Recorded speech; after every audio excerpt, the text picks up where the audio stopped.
Luiz Henrique, nós somos o grupo I e esse é o experimento 2, prático. Eu sou João Pedro. Eu sou o Henrique. Eu sou a Cássia.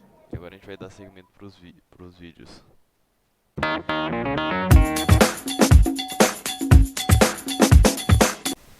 Então, o que vai acontecer para esse multiplicador de voltagem funcionar, né? Vamos supor que aqui seja positivo e aqui seja negativo, né?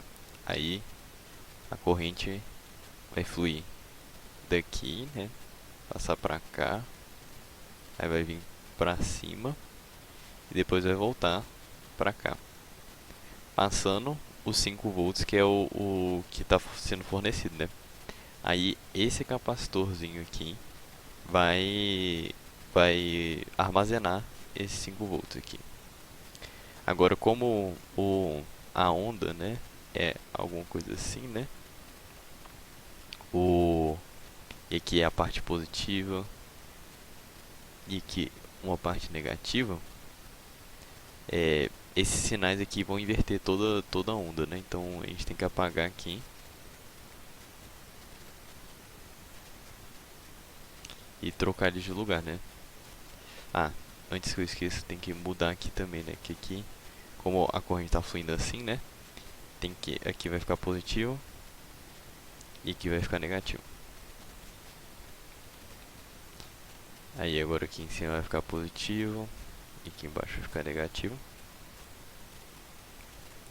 Aí agora a corrente vai fluir dessa forma aqui, né? Ela vai passar pra cá, vai subir aqui, vai vir pra cá, aí ela vai descer e vai voltar, né? Dessa vez, agora.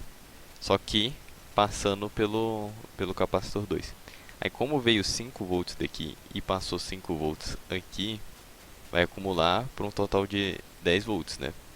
E vai ficar dessa forma aqui, né? Vai ficar positivo aqui e negativo aqui. Agora pro capacitor 3, né? Vai voltar, né? Aqui vai ficar negativo.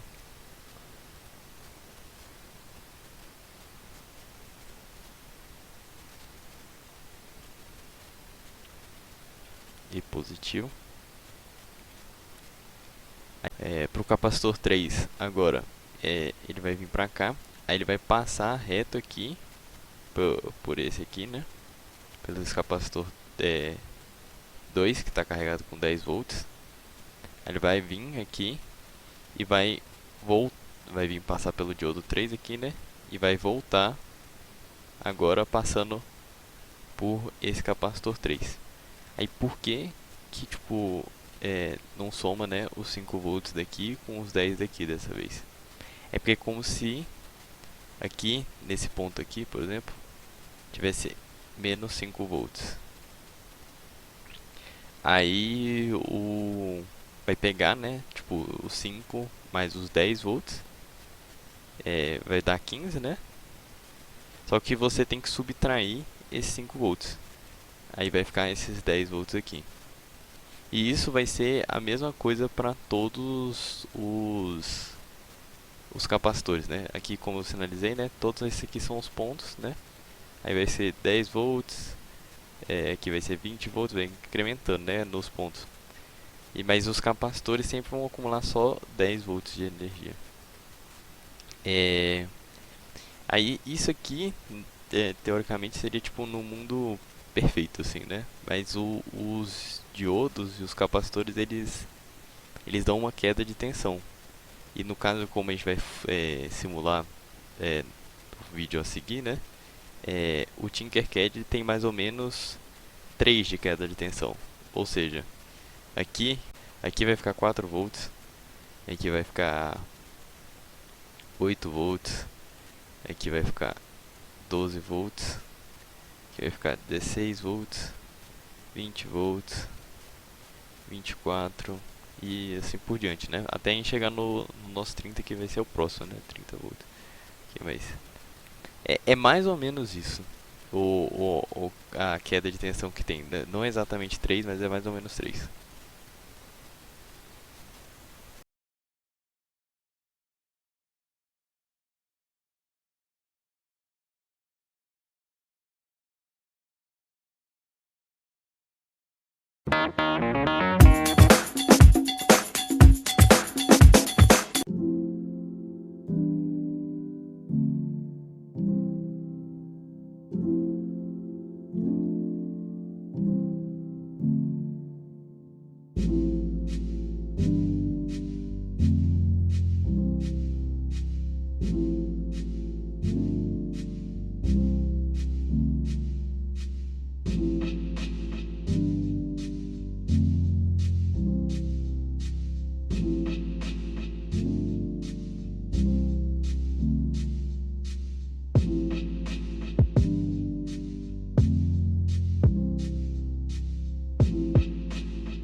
Ô João, eu fiquei com uma dúvida. Por que o campo magnético fica mais forte nas pontas? Porque você tem uma maior concentração de elétrons com a menor área de contato. Então, os elétrons ficam mais concentrados, então eles tendem a fluir mais, criando um campo mais forte. Ah, entendi, que massa. Henrique, me tira uma dúvida. O que determina a direção de um campo magnético? O campo magnético em um capacitor, por exemplo, que tem placas paralelas, ou um capacitor esférico, sempre o campo vai ser perpendicular à superfície. Ou seja, se tem um capacitor de placas paralelas, o campo vai sempre vir perpendicular. E o campo vai da superfície mais carregada para que é menos carregada, sempre nessa direção. Pô, agora entendi, valeu. Beleza. Luiz, queria saber o que que é determinante para a criação de um campo com aquele comportamento de atração. Ah, então, é preciso ter uma carga positiva e uma negativa, né? Aí a carga positiva atrai a negativa formando o campo. Ah, bacana. Cássia, qual é a regra para escolha do material do dielétrico? Então, para a escolha do material, ele tem que ser isolante e não conduzir correntes elétricas. Saquei. Pois é, e Luiz, o que que é um capacitor, cara? Você consegue me explicar? O capacitor é só um dispositivo que consegue armazenar carga elétrica. Safe, valeu. Ah, mais uma aí, Luiz, rapidão. Como que é a montagem de um capacitor? Ah, é uma placa, é tipo um dielétrico na verdade, né? Tipo, é uma placa e outra placa e um isolante no meio. Entendi. Mais uma coisa. O que que é um diodo? É um dispositivo que corta e descorta e abre para corrente fluir, né? Então seria como se fosse uma válvula, Isso, que a corrente só passa exatamente. de um lado, ela só passa por um lado e por outro ela é meio que bloqueada. No Isso. sentido oposto ela corta, né? A corrente. Boa. É, o João Entendi. explicou melhor. No sentido oposto ela corta a corrente, exatamente. Valeu. E eu queria saber se funciona em corrente contínua. Não, não funciona porque o modificador de tensão ele funciona devido à alternância de positivo e negativo, né? Porque ele funciona em ondas, né? Tipo, ele vai do positivo pro negativo. É por isso que não funciona em corrente contínua, tem que ser corrente alternada.